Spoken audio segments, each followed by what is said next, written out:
Olá, pessoal do sétimo ano, tudo bem? Vamos para a nossa aula de Renascimento Cultural e Humanismo em História Moderna. Sou o professor David, sejam bem-vindos à nossa aula de hoje.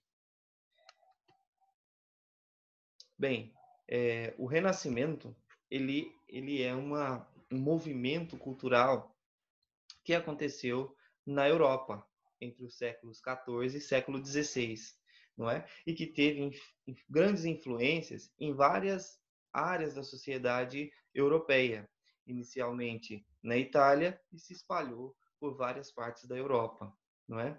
Há uma nova visão de mundo, uma nova concepção do lugar do homem no universo, uma nova concepção de Deus no universo, uma nova concepção do conhecimento, uma nova concepção do que é o belo, do que é a arte e de como a arte tem que se comportar. Então, é um período de fortes transformações na sociedade europeia e que afetou várias áreas, várias esferas da vida das pessoas dessa época. Bem, eu trouxe para a gente um norte investigativo, não é? Bem, se o Renascimento ele é uma transformação, ele é um período, um fenômeno histórico que traz várias mudanças, quais são essas rupturas, né, trazidas pelo Renascimento e o humanismo em relação ao período anterior, que é a Idade Média, não é? Essa é a nossa questão. Quais são as principais características da pintura renascentista? E quais as características do Renascimento nas diversas regiões da Europa? As especificidades do Renascimento em diferentes regiões, diferentes localidades lá da Europa, não é? Nós temos uma imagem nos escritos do pensador, do astrônomo, matemático, artista, pintor, arquiteto, Leonardo da Vinci. Esse é o homem vitruviano. O que ele representa? Observem que a posição dos braços e das pernas, elas estão em equilíbrio, não é? Em proporção. O homem ocupa no círculo uma posição de centralidade. O humanismo, ele trouxe essa proposta, a ideia do antropocentrismo, da centralidade do homem em relação ao universo.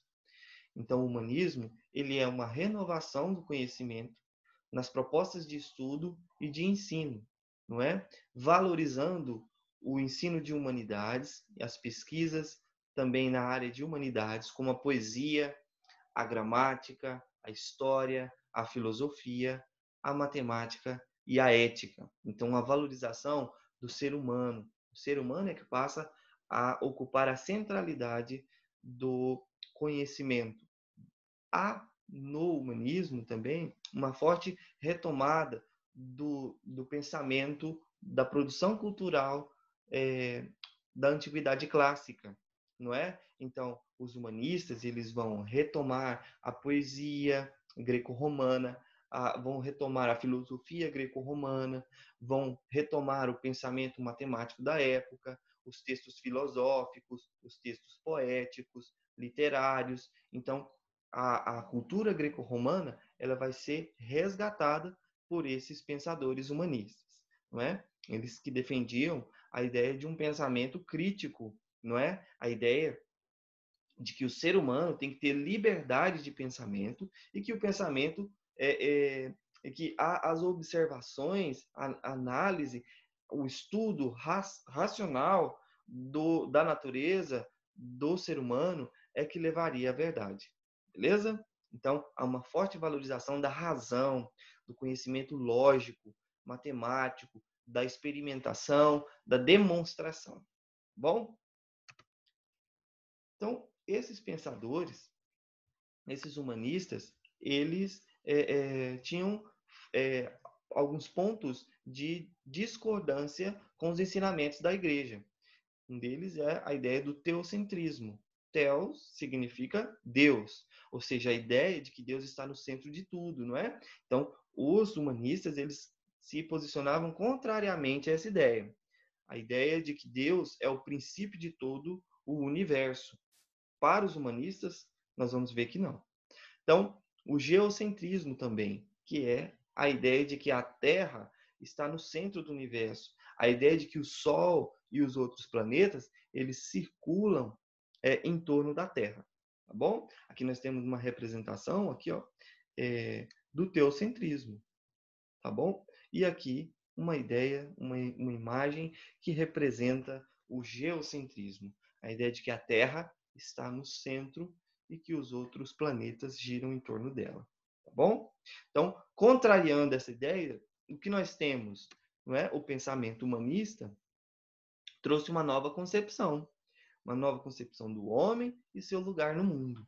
Eles trazem uma ideia do antropocentrismo, substituindo então o teocentrismo. O antropocentrismo é a ideia de que o homem, de que o ser humano é o centro de todo o universo, não é? O ser humano ocupa a primazia, a maior importância, né, em relação aos outros seres no universo. Então, os humanistas, eles defendiam a ideia de que é possível chegar a Deus através do conhecimento racional, não é? De que os seres humanos, eles são racionais porque essa é uma atribuição dada por Deus e que é possível chegar ao conhecimento de Deus através do conhecimento lógico, do raciocínio lógico e do conhecimento racional, não é? Substituindo então o geocentrismo, nós temos uma nova teoria, a teoria do heliocentrismo, que é a ideia de que a ideia de que a Terra não gira, não é a Terra que ocupa o centro do universo, mas que o Sol é que ocupa a posição de centralidade e de que a Terra gira em torno do Sol, assim como os outros planetas. Ora, essa ideia, né, muito defendida na época pelo Nicolau Copérnico, ela trouxe uma certa turbulência na igreja em relação às suas convicções, às suas certezas, às ideias que eram divulgadas nessa época, não é? E essa ideia do heliocentrismo, ela foi considerada uma revolução do pensamento, que é conhecida como Revolução Copernicana. Aqui nós temos a imagem, não é, do antropocentrismo, uma representação do homem ocupando a centralidade do universo, e aqui nós temos o Nicolau Copérnico, uma representação dele, e o Sol aqui no centro e a Terra girando em torno do Sol. Beleza? Então, são duas concepções que vão romper com a Idade Média, vão romper com o pensamento defendido pela Igreja. Certo? Bem, o surgimento da imprensa pelo Gutenberg, ele foi um fator de extrema importância. Por quê? Porque acelerou o processo de fabricação de obras, não é? A impressão de textos, e também permitiu que as obras que antes eram traduzidas, que eram feitas no latim e no grego, elas fossem traduzidas para outras línguas. Ou seja, há um processo de divulgação, de ampliação dessa divulgação do conhecimento, das informações, beleza? Então, aquelas línguas, as línguas que eram faladas no cotidiano, as obras começaram a ser traduzidas nessas línguas, chamadas línguas vernáculas. Então, a produção do conhecimento, as informações, elas passaram a ter uma circulação maior, tá bom? Então, a imprensa, ela foi extremamente importante nesse processo, beleza? Vamos comparar aqui alguns valores medievais com valores renascentistas. Bem, o primeiro é em relação ao tempo. Na Idade Média, o tempo ele pertence a Deus. Portanto, se o tempo pertence a Deus, eu não posso, por exemplo, emprestar dinheiro e cobrar juros por isso, que eles chamavam de usura, né? Uma prática chamada de usura. Então, é considerado pecado vender o tempo, né? Se a pessoa empresta o dinheiro a um prazo, ela está vendendo uma coisa que não é dela, que é o tempo, uma coisa que pertence a Deus. Então, já no Renascimento, não. O tempo não pertence a Deus, o tempo pertence ao homem, né? E o homem deve utilizar o tempo da melhor forma, como? Racionalmente. Então, o homem tem que fazer bom uso do tempo, não é? E em seu próprio benefício, porque o tempo foi dado a Deus, foi dado de Deus, um dado de Deus ao homem. Beleza? Na Idade Média, a fé, a convicção, ela é muito mais importante do que o pensamento racional. Já no Renascimento, há uma inversão aí. A razão ocupa um papel muito mais importante do que a fé.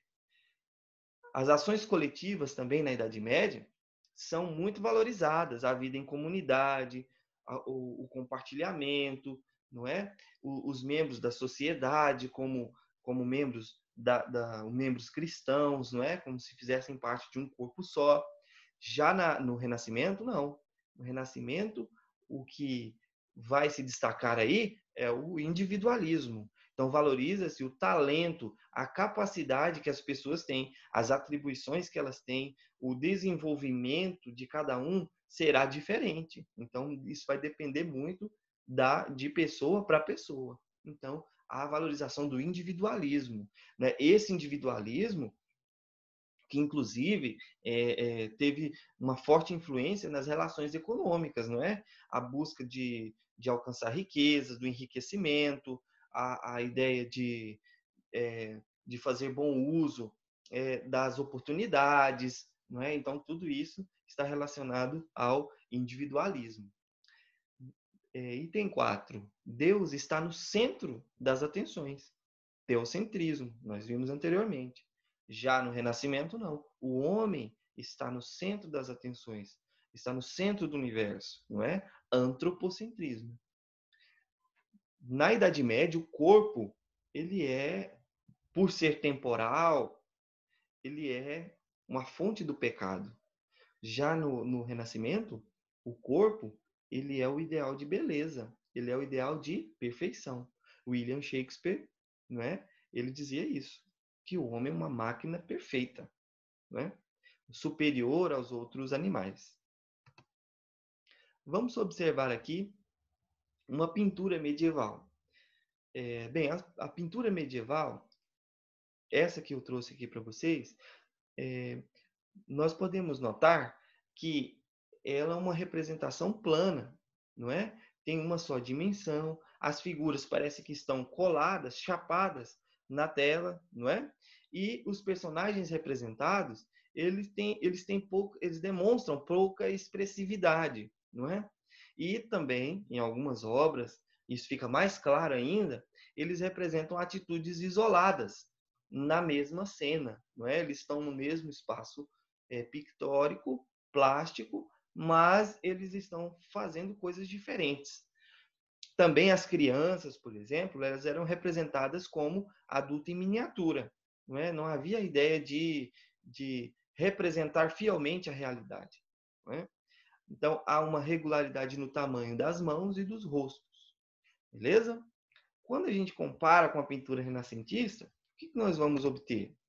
Nós temos maior expressividade, nós temos uma representação mais realista, fiel à realidade, nós temos o uso da perspectiva, como por exemplo aqui no teto, a ideia de profundidade. Então, a perspectiva que cria efeitos de diferentes profundidades na tela, o equilíbrio da proporção, né? O espaço ele é racionalmente planejado, geometricamente planejado, não é? Há uma variedade de tons e detalhes.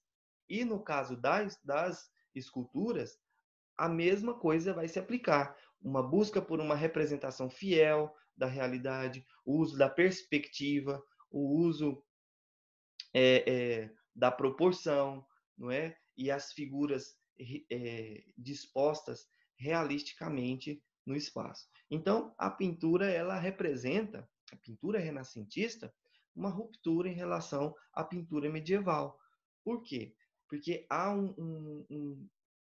uma busca de retomar o ideal clássico de beleza, o ideal da cultura greco-romana, dos corpos geométricos, do equilíbrio, não é, da proporção, da realidade, reproduzir fielmente a realidade. Beleza? Alguns artistas que se destacaram nessa época, né? Nós conhecemos o Leonardo da Vinci, que atuou em diversos ramos do pensamento, não é? O Rafael de Sanzio, o Sandro Botticelli e o Michelangelo. Bem, para a gente comparar aqui a pintura medieval e a pintura renascentista, nós temos aqui duas obras que trazem semelhanças e diferenças. A semelhança é que elas têm o mesmo tema, não é? A Última Ceia. Mas se vocês observam bem, há uma diferença em relação à segunda imagem. A primeira imagem, as figuras, elas estão, parece que coladas, não é? Então, ela não tem a ideia de perspectiva, não há ideia de profundidade, não é? A dimensão da figura, não tem um primeiro plano, um segundo plano, não é? Então, é uma representação medieval, não é? Então, as pinturas medievais, elas trazem esses traços, tá? Não são realistas. Mas a gente pode perguntar, bem, isso significa que é uma arte inferior? Claro que não. A proposta, a preocupação dos artistas, não é? A arte sacra, por exemplo, é trazer mensagens bíblicas, não é? O texto, a pintura, ela era ao mesmo tempo que observada, visualizada, também ela era lida. Então o principal foco é transmitir ensinamentos, tá bom? E não reproduzir fielmente a realidade. É por isso que algumas imagens, por exemplo, nós temos o rei e o castelo é menor que o rei. Eles não estão preocupados em reproduzir fielmente a ideia de proporção, né, de volume e tal. Muito bem. Essa aqui, ó, já é a última Santa Ceia, mais pintada pelo Leonardo da Vinci. Vejam então, ó, a múltiplas cenas aqui, não é? No mesmo lugar, múltiplas cenas acontecendo, não é? A figura de Jesus aqui ocupa o primeiro plano, não é? Nós temos a ideia de profundidade, temos as montanhas lá no fundo, o teto também sugere essa ideia, né? A ideia de profundidade. Nós temos o horizonte, então há uma reprodução fiel da realidade. As roupas, as vestes, elas dão a ideia de movimento, não é? A ideia de que eles estão conversando ali, naquela cena da última Santa Ceia. Não é? Beleza? Então, observem, há uma diferença, não é? Bem notável em relação às duas pinturas. Tranquilo? Temos outra imagem que representa também as diferenças entre a pintura medieval e a pintura renascentista. Bem, essas duas pinturas aqui, elas têm uma mesma temática, elas têm uma temática em comum. Não é? Nós temos pessoas aqui que estão fazendo a leitura no interior de uma biblioteca, não é isso? Então, a primeira, ela é uma iluminura medieval, não é? Do século VIII. Então, vejam, nós temos um espaço, né, São Jerônimo, em que não temos assim uma representação realista, não há preocupação de proporção, não é? Os livros, olha como eles estão dispostos lá na prateleira, não é? Então vejam, essa imagem, ela é uma imagem medieval, uma iluminura, tá bom? Já na imagem mais abaixo, nós temos uma representação mais fiel à realidade, não é? Uma preocupação com a representação fiel da realidade. Então, nós temos o São Jerônimo aqui, não é? Em seu estúdio. É uma obra de 1400, entre 1430 e 1479. Observem bem, pelo período da produção, nós já podemos já temos aí um indício de que essa obra traz traços da arte renascentista. O outro é o uso da tinta a óleo, não é? Os primeiros experimentos com tinta a óleo são experimentos do Renascimento, beleza? Vejam bem, se na pintura, na escultura, na arquitetura, né, nós temos uma transformação, na literatura e na música nós teremos também. Tá? Na literatura há uma retomada dos temas dos temas literários, das obras literárias, dos gêneros clássicos da cultura greco-romana. Tá bom? Um exemplo disso é a obra do Giovanni Boccaccio, que escreveu a obra Decameron. Tá bom? E também Dante Alighieri, autor da Divina Comédia. Na arquitetura, nós também temos a valorização das formas, da harmonia, do equilíbrio, não é? Um dos exemplos foi o escultor Donato Bramante, que viveu aí entre 1444 e 1514. Nós temos também na escultura, né, as inovações, como, por exemplo, a obra Pietà, né? Olha essa obra. Então, há uma ideia de movimento, de proporção, de equilíbrio, de realismo, não é? Então, na escultura também foi muito influenciado por essa ideia. Na música, há novos experimentos sonoros, não é? Que é a combinação de diferentes sons ou instrumentos para formar uma ideia de harmonia de vozes e instrumentos, não é? Então, harmonia, razão, proporção, equilíbrio, perfeição, realismo, todas essas ideias vão fazer parte aí do pensamento renascentista e humanista. Beleza? Pessoal, muito obrigado pela oportunidade de estar com vocês. Continuem estudando, continuem se esforçando, não é? E até a nossa próxima aula. Beleza?